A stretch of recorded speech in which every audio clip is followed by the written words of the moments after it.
Relationship advice.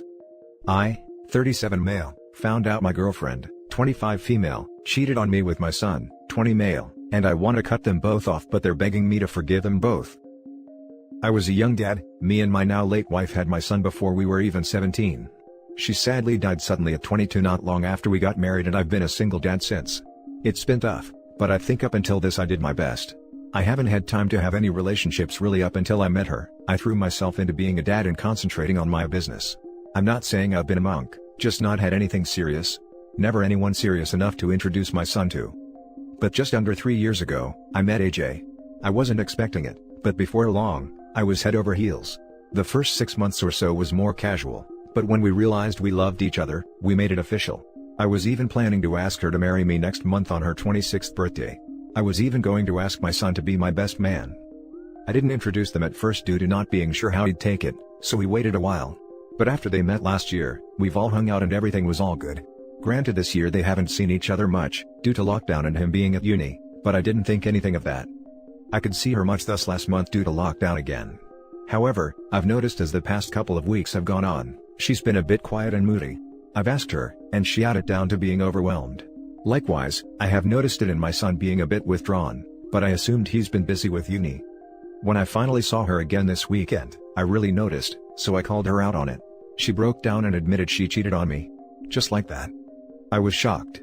So, I was trying to get it out of her and she admitted it was with my son. Just before lockdown started in November, she was out with her mates and she bumped into my son in the pub.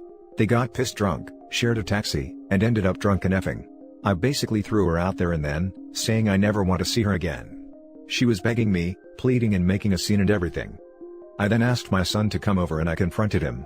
He admitted it's true, it's a huge mistake and is begging me to forgive him. I've told him he needs to stay at someone's house, and I don't want to look at him anymore. He's at my mom's.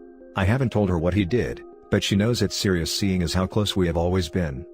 She's been ringing me, sending me emails, texting me begging for another chance, and so has my son. I've packed up her stuff that she left here and left it in her front garden in a bin bag. I've even chucked her Christmas presents I've got her too, let her enjoy them early.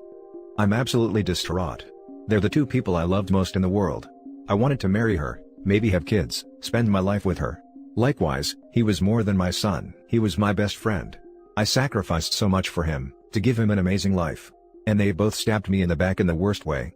I don't think I'll ever forgive them ever again. They're welcome to each other as far as I'm concerned. I feel so hurt. Edit, I forgot to add, I've got myself booked in at the Clap Clinic. If I can't trust her to not cheat on me once, who knows how many times she's done it. Is there any more to do here, Reddit? Or is that the best course of action, cut them off and move on? For everyone saying next time, there's going to be no next time. I'm done with women, love, relationships, everything. God, I miss my wife tonight. She should have been the one and only woman for me. They'll never make them like her again. Now for the top advice. I'm so sorry you have to live this. I really am. 1. Cut her off. She is not worthy of you. You sound like a really good man that anyone will be happy to spend the rest of her life with. 2. I know that you can't forgive your son, and you don't have to. You can tell him that even when he is still your son and you love him, he broke your trust and your relationship from now on is going to be different. You are his father, but no longer his friend. And you will be there, but at the moment with the less contact possible. He has to find his own place and work. 3. Please go to counseling. It's going to be good for you. 4. Talk to someone you are close with. Let your feeling out of your chest. Don't get drunk. Eat healthy and drink water.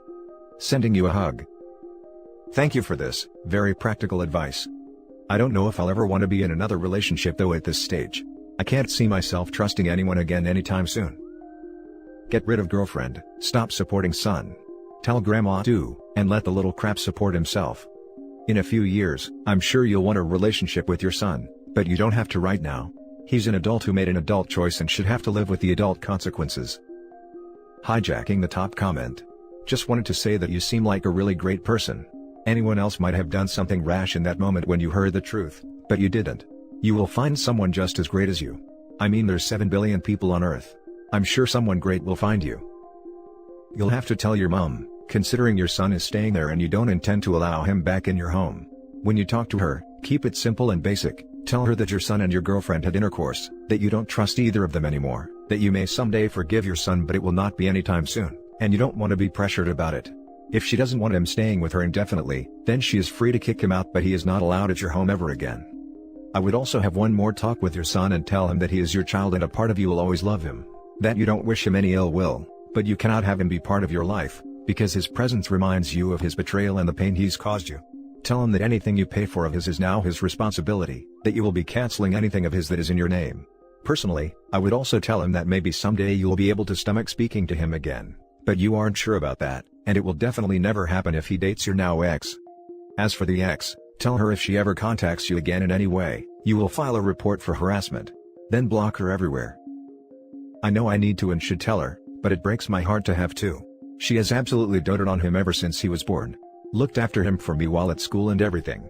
They're so close. It's absolutely going to break her heart. And my dad's too. I can't face him at the moment, but he is absolutely done. As you said, he's paying for all his own stuff from now on.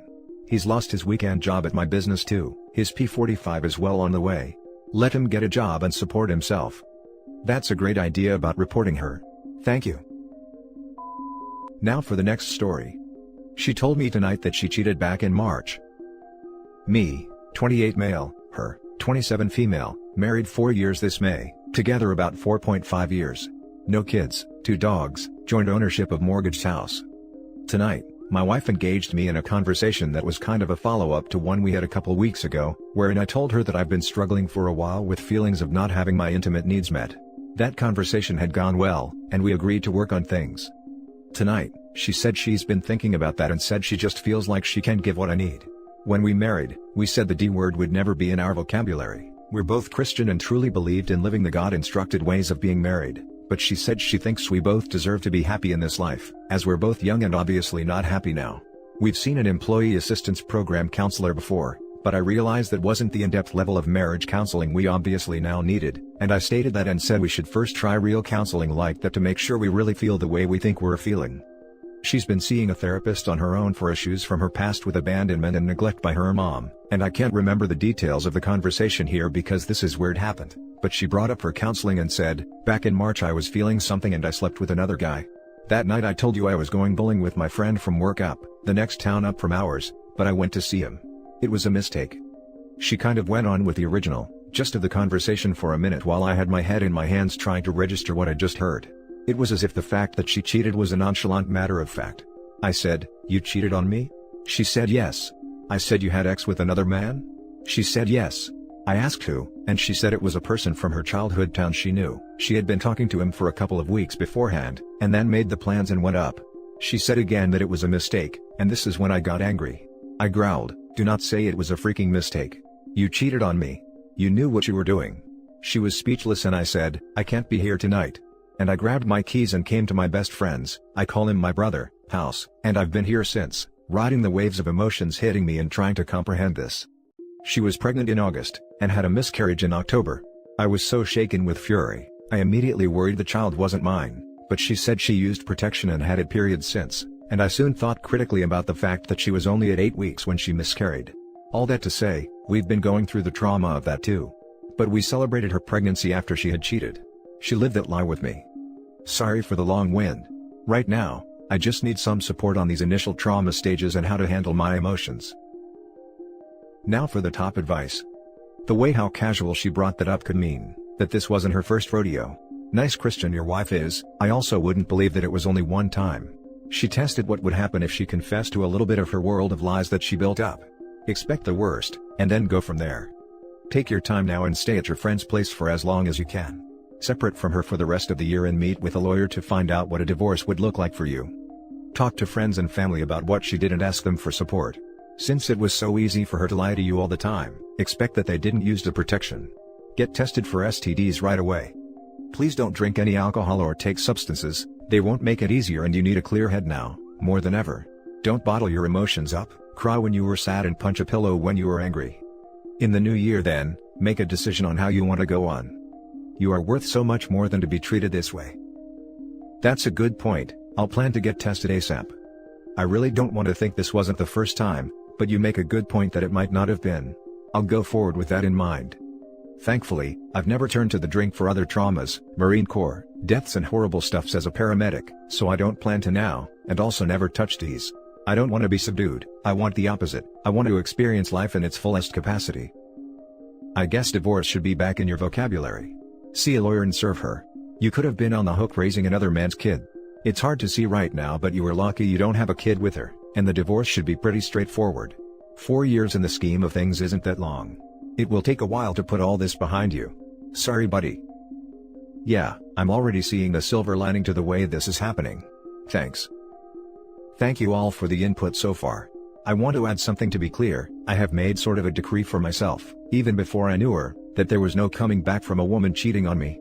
Ironically, just a week or so ago, I watching a movie in the ambulance with my work partner and the main character got cheated on by his girl, and I said, if I ever got cheated on, that would be the end of it. Kind of makes me shiver to think about that. Now you know what to do. She will try everything to minimize it, but don't forget if that child was the affair partner's and it was born, she would have kept her mouth shut and made you believe you are the father. She betrayed her vows she made to you, God, and both of your families. She's not much of a Christian. Let God do the forgiving on this one. Divorce her and start over. You deserve a woman who treats you right. Good luck and I wish you healing, recovery, and peace. Edit. I always wondered what it felt like to write one of these edits saying, wow, this really blew up. But for real, it did. All of the replies are getting overwhelming to try to engage with them all, but know that I'm reading everything and I appreciate the crap out of everything. I'm sitting in the doc's office at the moment waiting to do STD testing. Lawyer consultations scheduled through the rest of the week. Therapy scheduled ASAP this Friday. Tonight, when she comes home, she'll hear that I never should have been the one to leave the house last night, and that she can pack her stuff and vacate for the time being. And I don't care where, ain't my problem now. Now for the last story. I suspect that I am not the father of both my kids. Where to go now? Me and my wife have known each other for 6 years and have been married for 4. I am 32 and she is 29 if that matters. I try to be a good parent, but sometimes I am overworked and some other times I just want time for myself to watch a series or play football with my mates. Sometimes my wife fights me over this absence from family duties, but I need to disconnect to keep sane. I know myself well enough by now. Of course, both my kids have everything they need, and we were able to put them to private schools and specialized classes to keep their education going despite the pandemic. We met each other because we were in the same class in our MBA in London, where we were both foreigners in a new country far from home. I have since then started my own business, and she works in a large firm in London. It has not always been smooth sailing, but we made it work both financially and we found each other. She understood that many days I could be with her for only a couple of minutes, as work was really getting busy and it was a challenge starting a small business ground up. 4 years ago, she got pregnant. We weren't really trying for a kid as we were both overworked, but when it happened, I was overjoyed and proposed her. My daughter was not expected or planned, but certainly she was welcomed when she was born. 2 years ago, my son was born. Same as, we weren't really trying as I was overworked and 1 kid was more than enough, but we welcomed him with open arms. Fast forward to October 2020. We were driving and had a car accident, not our fault. My youngest was severely injured, so we called an ambulance and got admitted in A&E.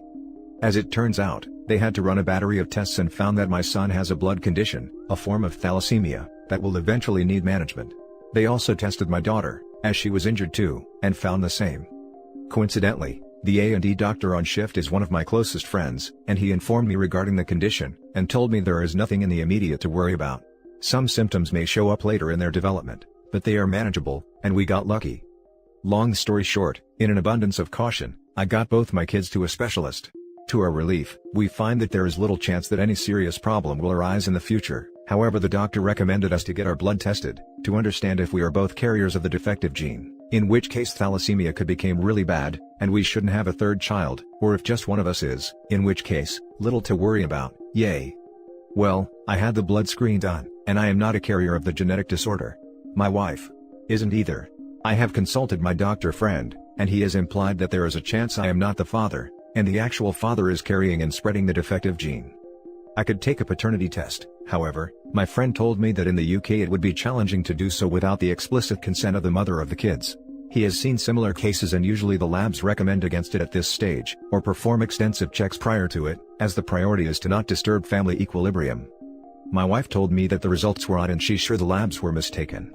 I have a text of her telling me to drop it, until we are back home and can get the tests done by her family doctor. I am eroded by doubts, and part of me wants to know the truth. Another part of me is scared of what I will find. How do I stay strong in this scenario? Should I press the issue, or drop it? I see both pros and cons in doing either. This is affecting my private and professional life. On one hand, I tell myself I will be around for them as I am their father, regardless of DNA. On the other hand, our family would be destroyed. I know myself, and I am an inch from selling everything and going to live on a boat for the rest of my days. Any advice is appreciated, thank you. Now for the top advice before reading the poster's little update. OP, I was tested as a kid to see if I was a genetic carrier of a blood disease and it came out negative. As an adult I got tested again and I came out positive as a carrier. Anomalies in lab tests do happen, maybe ask your wife to get tested again? That's encouraging, thanks. I mean, I may be the outlier here, but can you get one of the at-home DNA tests, and just do it and mail it off? It seems like this isn't something that should be weighing on you, while your wife pushes this off. This isn't really something one can just drop. Working in the medical field myself, yes, sometimes labs mess up, but this would have to be a pretty big oversight. Oh, I didn't know about those tests. We'll check them. This is a good suggestion. Definitively will help put my mind at rest. About the lab messing things up, I don't think this has actually happened. I also have high cholesterolemia, and they pick it in the tests. You know those online family finder genetics things, like Ancestry DNA? Buy a kit for yourself and your kid. Submit them, and if you are related, it'll tell you. You probably won't need parental consent from your wife. He might actually. Legally at least. The UK is really different about those rules. Little update, having seen all your messages, I have decided that I will take my kids and wife for a second round of tests in another lab. I am concerned about my situation but, introspectively, I am not doing the good of my kids, which should come first. They have a genetic issue, and we must be careful and assess the situation as best as we can. I have been told that it's important in any case, to know if they have just one broken gene or two of them, and it's also critical to know who gave the genes to them. This is regardless of the situation we are currently in. If these tests show that both of them are positive for a single gene, and me and my wife negative, well, I'll find a way to order a test online like you suggested. I have already booked an appointment for next week. I will not ask my wife to come with me for the test, I will simply tell her. Thank you everyone who spent some moments of their day coming with ideas and suggestions for me. I appreciate. And that's it for this video guys. If you have thoughts to share, leave a comment below. Don't forget to hit like and subscribe if you